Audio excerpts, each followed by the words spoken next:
youtube.com/SagresTV.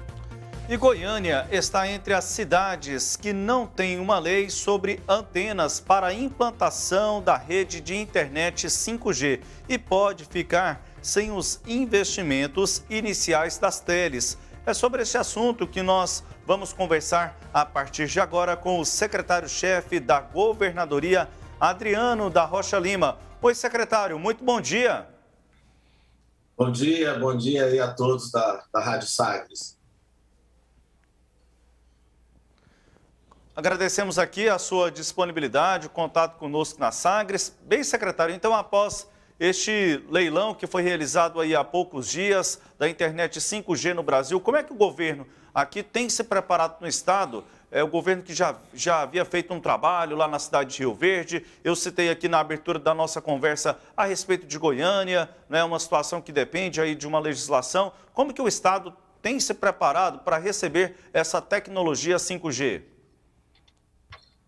Bom, em primeiro lugar, nós temos que ressaltar, né, o sucesso que é esse progresso das telecomunicações no Brasil. Vem lá desde 1998, com as privatizações, a Lei Geral das Telecomunicações, ainda no governo Fernando Henrique Cardoso, e que passamos por várias etapas, né? A primeira, uma etapa de 2G, 2,5G, que foi o GSM, depois o 3G, 4G, e agora finalmente chegamos com o 5G. Foi um leilão que foi um sucesso, e a gente precisa entender que o que está sendo leiloado, que é o 5G, 5G é uma tecnologia móvel, né? Ela concorre, por exemplo, com a fibra ótica, ela concorre com o Wi-Fi, Wi-Fi 6, que é um Wi-Fi mais moderno. Então, é uma tecnologia que permite você falar sem conexão por fio, né, de forma por conexões sem fio, através de dispositivos, sejam smartphones, sejam diversos dispositivos que você pode conectar equipamentos, coisas, animais e etc. Né? O 5G tem duas características muito importantes que diferenciam ele da tecnologia anterior. Primeiro, uma evolução natural, que ele permite uma maior velocidade de conexão, uma taxa de transmissão pela internet. E segundo, ele permite um menor delay, que na linguagem técnica chama baixa latência. Né? O que é isso? É igual quando nós estamos numa transmissão ao vivo, com TV, às vezes quem está no estúdio faz uma pergunta, demora para quem está na rua ouvir e responder. Esse delay, no 5G, ele é praticamente instantâneo, né? Que é chamado de latência, então ele tem uma latência muito baixa.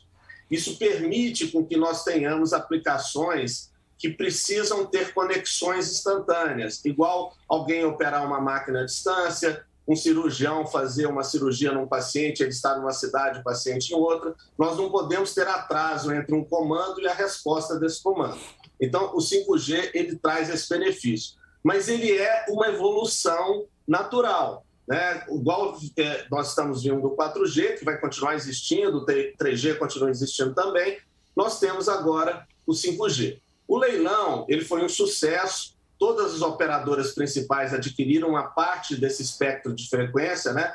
Para o ouvinte e telespectador entender, né? Quando a gente fala em frequência, é igual a gente está falando aqui na frequência que sintoniza a Rádio K, por exemplo. Né? Então, para você, o que a Anatel leiloou foram esses blocos de frequência. Cada operadora comprou um conjunto de frequências para operar o 5G. Só que essas frequências valem muito, porque a tecnologia, ela permite justamente isso que eu estou falando, de uma velocidade muito alta, baixa latência. Então, foi feito de uma forma que, apesar de o valor ainda ter sido alto, mas que o valor fosse mais baixo do que o valor de mercado, de forma que as contrapartidas do 5G fossem em cobertura em cidades pequenas também, em estradas, onde normalmente a operadora não chegaria, porque você não tem retorno econômico.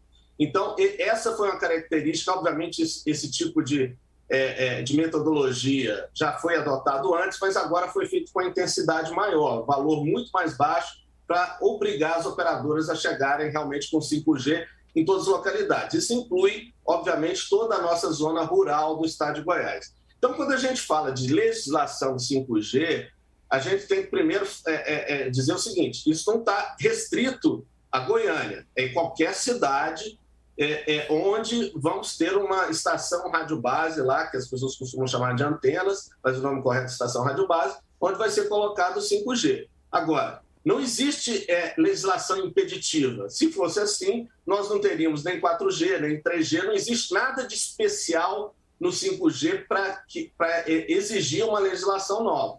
O que existe, de fato, é que todas as autorizações para você conseguir instalar uma estação com uma torre, elas costumam variar muito de município a município e costumam demorar. Então, quando não existe uma legislação moderna, simples, para permitir esse tipo de instalação, pode ser que o 5G, pelo tempo que leva para as licenças de construção saírem, que ele demore mais a chegar do que poderia chegar se tivesse uma legislação simples. Então, o que nós fizemos, né, aqui no estado de Goiás, ainda está no processo de trâmite. Em parceria com a Anatel, nós desenvolvemos um modelo de uma minuta de projeto de lei que ele tenta padronizar para todo o estado de Goiás, para que os municípios possam aderir, justamente esse conceito de uma legislação moderna, uma legislação mais simples e ágil, né, para permitir com que os licenciamentos para instalação de novas torres aí sejam mais ágeis. Então, isso está sendo terminada a elaboração dessa minuta. Nós devemos encaminhar nos próximos dias aí para a Assembleia Legislativa, para que seja apreciado, votado, e a partir daí criaremos esse marco, né? Marco de licenciamento para torres, que facilitará muito. E qual que é a grande importância disso? É que as operadoras, obviamente, elas têm obrigações, mas elas não vão cumprir todas as obrigações no primeiro ano. Então, aqueles estados que tiverem mais facilidade de liberar esse licenciamento, obviamente, eles receberão antes esse investimento. Então, o estado de Goiás, com essa iniciativa, conseguirá, obviamente, receber investimentos na frente, provavelmente, de outros estados. Por isso que nós estamos aí correndo com esse projeto de lei. Cileide Alves. Bom dia, secretário. Obrigada pela presença aqui no nosso programa. Bom, eu queria entender essa minuta do ponto de vista legal, porque a gente sabe que os municípios têm autonomia, né, para apresentar projetos de lei para serem aprovados pelas câmaras de vereadores, regulamentando a implantação de antenas em cada município. E a gente sabe que cada município tem uma realidade própria, tanto do ponto de vista ambiental, de urbanístico, né? Porque essas antenas, elas vão se multiplicar, a gente sabe disso, com esse sistema 5G. Então, minha primeira pergunta é essa: como que, do ponto de vista jurídico, uma lei estadual poderá determinar o que cada município vai fazer regular na instalação de antenas? Você está correta, Cileide. Quer dizer, cada município tem sua autonomia de ser mais restritivo, né? Então, o que o Estado está fazendo é facilitar o município, porque, assim, você precisa, para criar esse tipo de regras, legislação, você tem que estudar, tem que entender exatamente como que essa densidade de antenas serem instaladas, o impacto visual, o impacto disso, daquilo. Então, a função dessa lei estadual é definir diretrizes. Obviamente, o município pode não seguir, ou ele pode ser mais restritivo, mas ele já tem uma referência onde ele possa seguir, e aí, se ele quiser simplesmente não perder tempo em ter que fazer todo um estudo, ele basta seguir o que está definindo a lei estadual. Então, ela define essas diretrizes e aí os municípios, obviamente, vão ter que, nas suas leis municipais, aderir ou não, ou fazer algum ajuste nessa lei. Mas a nossa expectativa, como a gente já viu acontecer aí em outro estado, é que a maioria dos municípios acabam aderindo, porque você já tem uma referência, é uma matéria muito específica. Então, com essa referência, eles acabam aderindo e seguindo para facilitar o trabalho e agilizar, até porque o município ele também tem muito interesse em receber essa nova torre do 5G, né? Então, os municípios sabem que aqueles que tiverem a legislação mais moderna, eles terão prioridade no recebimento desse investimento. Pois é, e aí o município, de qualquer forma, então, ele teria que aprovar uma lei municipal autorizando o executivo a aderir à lei estadual? Eu confesso a você que o detalhe do detalhe disso eu não tenho a absoluta certeza, mas sim, é um processo mais ou menos como você definiu. Ele tem que fazer uma lei simples, aderindo àquilo que é, seguindo a lei estadual, autorizando o executivo municipal a dar as autorizações de acordo com aquelas regras. Secretário, a gente tem visto aí na mídia nacional e nos informes da Anatel que o número de antenas vai ser pelo menos até 5 vezes maior do que o atual, porque o alcance, né, dessa onda aí, do 5G, ela é mais curta. Então, ela, me corrija se eu estiver errado, mas ela alcança uns 300 metros de distância e o 4G vai até na média de 5 quilômetros. E aí, eu pergunto o seguinte, o senhor tem noção assim, da quantidade de antenas a mais que precisará de ser construída em Goiás em relação ao que já existe hoje? Deixa eu te explicar. Funciona assim, né? O raio de cobertura de uma estação rádio-base, ele depende da frequência que opera. Quanto mais baixa a frequência, mais distante, mais longo é esse raio. Então, o 5G ele foi leiloado em 3 faixas de frequências diferentes. O 700 MHz, que é a faixa mais baixa, e com isso ela tem um maior alcance, a faixa de 3,5 GHz e uma faixa acima de 20 GHz, que é a que tem realmente um raio muito curto e ela serve basicamente para ambientes fechados, etc.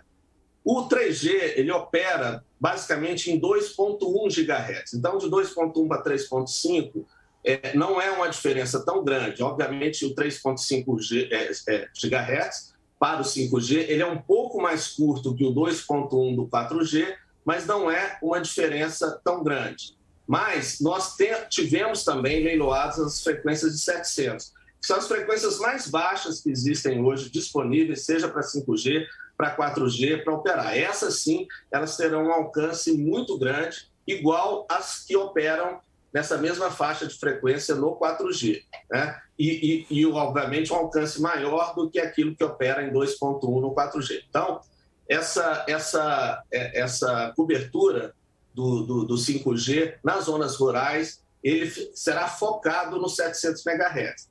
Essa frequência de 3,5 GHz, ela será mais dedicada a centros urbanos de maior densidade, porque, naturalmente, esses centros urbanos eles já necessitam de uma maior densidade de antenas, por conta da maior população. Então, você precisa realmente ter um raio menor para que você tenha um sistema de maior capacidade. Então, isso já foi pensado dessa forma, quer dizer, frequências mais baixas com alcance maior para as zonas rurais e as frequências mais altas para as zonas urbanas. Pois é, e aí quais os critérios que esse projeto de lei vai propor para as regras, né, para a instalação de antenas nos centros urbanos? Bom, ele define essas diretrizes, né, de, por exemplo, olha, para você tem que manter ali normalmente uma altura máxima de determinado patamar, você não pode assim, agredir visualmente de determinada forma, mas já deixando muito claro o que porque a grande dificuldade que existe hoje é que cada lugar tem sua regra, então isso é uma loucura. Eu já trabalhei em operadora, isso há tempos atrás e eu sei que continua sendo, era uma das maiores dificuldades que existiam de você avançar com os investimentos, eram justamente as legislações, que às vezes eram muito restritivas, mas o principal problema é que cada município tem a sua, então você tinha que entender, ter processos específicos, e isso complica muito. Então, o fato de se padronizar e ter uma coisa que uma legislação que é aceita mundialmente, quer dizer, mundialmente já foi estudado, sabendo os impactos visuais, impactos de altura, impactos de colocação, o que precisa ser verificado, medido, para você não ter nenhum problema com aquela torre instalada ali. Então, isso, você seguindo essas regras, já foi um negócio maduro, né, que todo mundo já estudou durante muitos anos, e principalmente essa questão da padronização, né, garantindo que a regra do município A é igual do B, igual do C, igual do D. Então, você consegue, na operadora, montar um processo que consiga se adaptar a essa legislação de maneira que, ainda que ele tenha os seus detalhes, mas como ele é conhecido, ele passa a ser mais ágil, etc., porque as pessoas vão seguir em escala sempre a mesma metodologia de licenciamento. Quando é que o projeto vai para a Assembleia, secretário? Na próxima semana. Tá. Bom, aproveitando a sua presença aqui, né? O Rubens Salomão não está aqui, mas eu vou fazer o papel dele, que é perguntar sobre o senhor sobre transporte coletivo, né? O senhor gosta de brincar com o Rubens, que todas as vezes que o senhor nos dá entrevista, ele pergunta.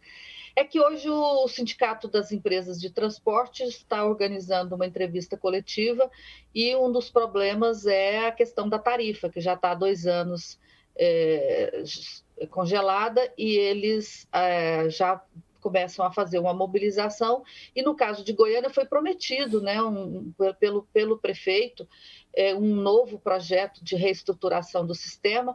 Isso ainda não pelo menos não apareceu para a mídia, e eu queria saber isso do senhor. Como é que está o processo de discussão do transporte coletivo em Goiânia? Bom, Cileide, em primeiro lugar... Sim.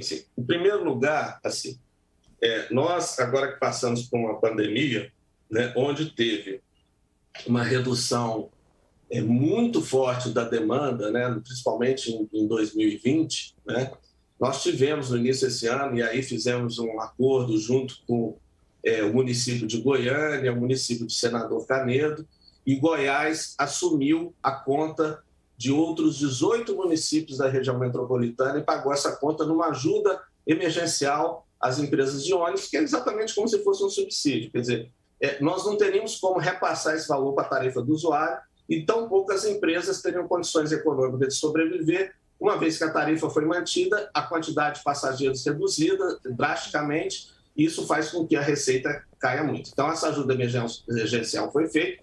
O único município que não aderiu foi de Aparecida de Goiânia, mas judicialmente ele já está em fase de ser obrigado pela Justiça a fazer essa adesão a esse acordo emergencial. Bom, o que nós estamos fazendo agora? Quer dizer, nós sabemos que existe já uma queda natural de demanda do sistema de transporte que vem de 10 anos. Você tem uma ideia, mesmo quando a gente estava em 2019, antes da pandemia, a gente já tinha mais ou menos a metade da demanda em transporte coletivo do que acontecia 10 anos antes. Então, isso vem caindo, provavelmente, por concorrência com o Uber e outros aplicativos aí, provavelmente, quer dizer, possivelmente, por conta até de distâncias mais curtas, que hoje nós não temos uma diferenciação de tarifa, seja para quem embarca lá por exemplo, em Senador Canedo e vai ali até o terminal aqui em Goiânia, como aquele que anda em 2 trechos ali do eixo Anhanguera próximos, entra e sai, os dois pagam hoje a mesma tarifa.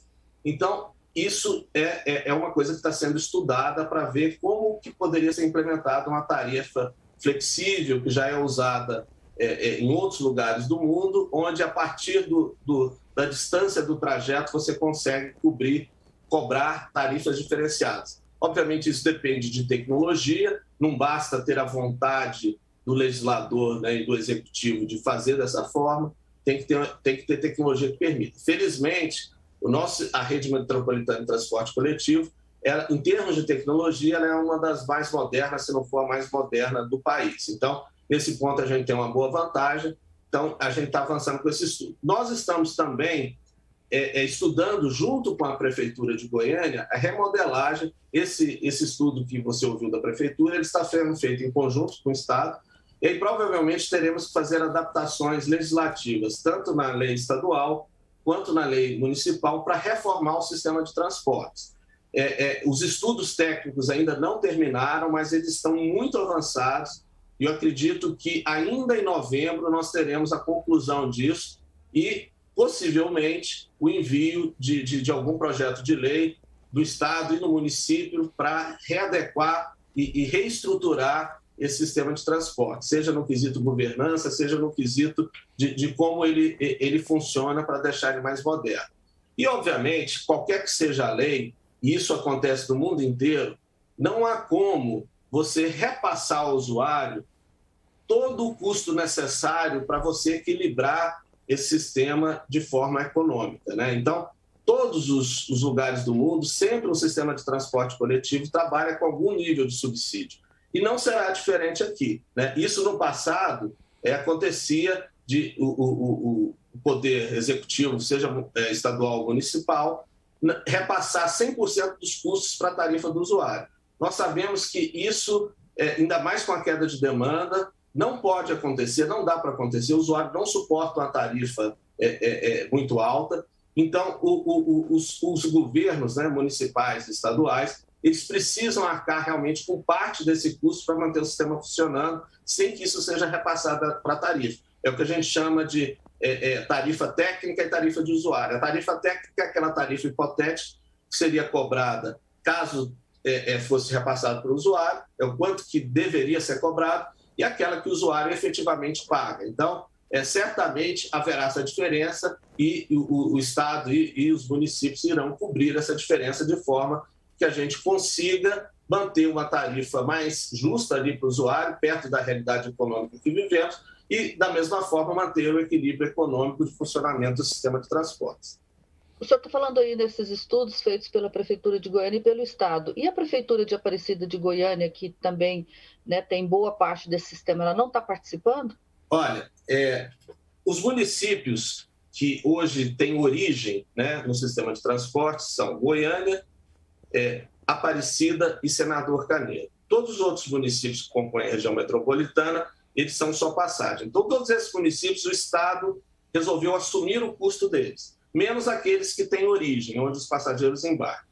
Infelizmente, apesar de nós, desde o primeiro momento, termos convidado a Prefeitura de Aparecida para participar desse estudo, inclusive fizemos reunião lá no Palácio sobre isso, convidamos o prefeito, ele não esteve, mandou um representante. Aquilo que foi consensado por todos os municípios que estavam ali presentes, estavam todos, não só, mesmo aqueles que o Estado representa, concordaram em seguir em frente com esse subsídio, com a ajuda emergencial. A Aparecida de Goiânia resolveu não participar, ela não quis seguir aquilo que foi definido pelos demais municípios e pelo Estado, e tanto é que está correndo um processo judicial contra a Aparecida de Goiânia para que o município se manifeste e faça a sua parte, porque ele é usuário do sistema. Ele não pode abdicar dessa responsabilidade de contribuir com essa nova legislação, nem com os custos envolvidos, né? Não pode ficar de fora, né? Senão isso vai chegar a um ponto que vai afetar o usuário do sistema que está ali em Aparecida de Goiânia. Secretário, e com relação à Metrobus, o governador tinha prometido em 2019 que ele ia privatizar, em 2020, em reunião com então o prefeito Iris Rezende, ele prometeu entregar para o município, né, a concessão para o município fazer uma licitação, nada disso aconteceu, e hoje um dos sistemas piores do transporte coletivo é exatamente a Metrobus, que é uma empresa do Estado. Eu digo isso porque a gente tem recebido informações muito frequentes de ônibus da Metrobus que quebram e reduzindo o número de ônibus na linha. Os terminais estão em situação sofrível. Eu passei num deles esses dias e fiquei impressionada com um tanto que está degradado, né? Se comparar com outros terminais de Goiânia, então é uma coisa assim, uma diferença enorme. Então eu pergunto para o senhor, e a Metrobus, o que vai acontecer? Ela vai continuar desse jeito, nessa precariedade toda? Ela vai ser vendida, não vai? Bom, Cileide, primeiro a gente tem que contar um pouquinho desse histórico, né? A Metrobus, aí eu não sei precisar se até 2015 ou até 2016, mas quando ela operava exclusivamente no eixo Anhanguera, né, nos 13 quilômetros ali do eixo, ela era uma empresa extremamente rentável, né, que tinha receita suficiente, obviamente, para fazer todos os investimentos necessários em modernização da frota de ônibus, etc. Houve uma decisão do Poder Executivo anterior, que decidiu fazer a extensão desse eixo aos demais municípios. Isso fez com que o sistema a Metrobus se tornasse deficitário, né? Aquilo que ela recebe de receita não paga os custos dela, porque você não tem demanda de passageiros suficiente para essa extensão, e a quantidade de quilômetros a mais que os ônibus têm que percorrer é muito maior do que era antes, só dentro do eixo Anhanguera. Então, isso torna a empresa muito mais difícil de privatizar. Se colocou a empresa numa situação financeira tal que como que você vai privatizar uma empresa que dá prejuízo? Você não tem interessado numa empresa que dá prejuízo. Então, o Estado, todo mês, tem que colocar recursos adicionais na Metrobus para ela não quebrar, para ela se manter funcionando. Então, bom, primeira coisa, em relação ao Metrobus, parte desse estudo que está sendo feito envolve a Metrobus também. Isso que está sendo feito entre Estado e município, de reestruturação da governança, envolve de forma que a gente consiga dar um tratamento diferenciado agora para a Metrobus. Isso será explicado no momento oportuno, assim que esse estudo for concluído, eu acredito que ainda no mês de novembro. E eu não posso adiantar muitos detalhes ainda, porque o processo ainda está sendo construído, mas haverá uma modernização muito significativa em todo o sistema de transportes. Eu estou falando tanto de terminais e principalmente dos ônibus. Uma modernização muito significativa que, assim que isso tiver mais avançado aí, nós iremos divulgar para todos vocês e isso certamente irá revolucionar o sistema de transportes coletivos em Goiânia. Lá em 2019, a Companhia Metropolitana de Transportes Públicos, né, coletivos, eles fizeram a proposta de criação de um fundo de transporte para fazer esse subsídio aí. O senhor agora há pouco falou que certamente vai ter que rever, né, as linhas deficitárias, linhas que o passageiro vai pagar menos, passagem menor do que em outras linhas. Quer dizer, como é que vai se fazer isso? Pensa-se nessa ideia de criar um fundo para que esse fundo subsidie o transporte? No final das contas, esse fundo, apesar de não estar com esse nome, com essa criação formal, ele passou a existir desde o momento que a gente criou a ajuda emergencial. Que funciona. Sim, é emergencial e vai acabar. Mas vai continuar existindo o subsídio nessa mesma proporção. Como que funciona? O Estado arca com 41% desse subsídio, o município de Goiânia arca com 41% desse subsídio, e o restante dá cerca de 9% para Aparecida e cerca de 8% para Senador Canedo. De forma, quando você soma tudo isso, tem uns decimais aí, isso vai dar 100%. 41, 41, 9, 8, com mais uns decimais você chega a 100%. Então, essa é a divisão de responsabilidade de cada um nesse fundo. Da mesma forma que foi feita a ajuda emergencial, continuará sendo feita assim. Então, tudo que for aquilo necessário, tiver que fazer aporte financeiro para que o valor do custo do sistema não seja repassado para o usuário do sistema, será arcado nessa proporção por esses entes aí envolvidos. Tá? Bom, só para a gente concluir, secretário, quando é que esse estudo será apresentado? Concluído e apresentado? Eu não tenho uma data certa, mas a minha expectativa é que ainda no mês de novembro nós apresentemos isso. Bom, eu fiz bem em fazer o papel do Rubens Salomão aqui, porque, afinal de contas, o senhor tinha muitas novidades para falar sobre o transporte. Isso aí. Obrigado, Cileide. Samuel.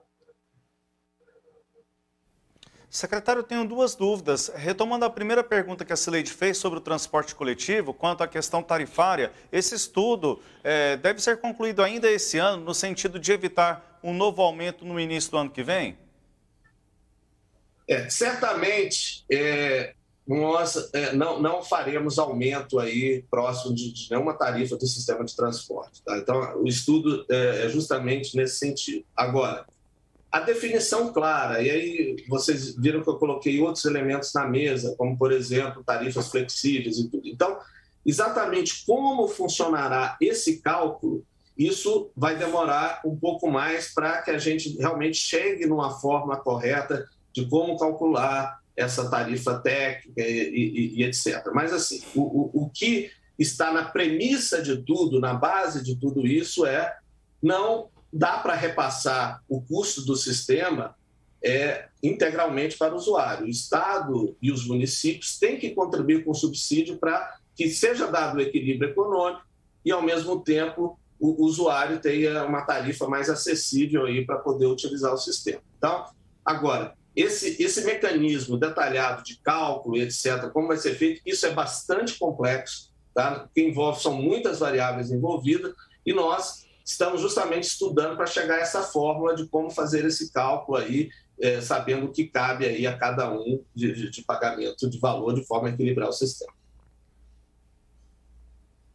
E da minha parte, um último questionamento, secretário. Na Avenida Anhanguera, o senhor citou aqui durante a entrevista a participação do município para a revitalização aí do eixo Anhanguera. Na lei orçamentária do município, é uma previsão de 95 milhões a serem aplicados para a revitalização. O Estado também deve aplicar algum recurso financeiro ou somente essa aplicação vai ocorrer por parte do município?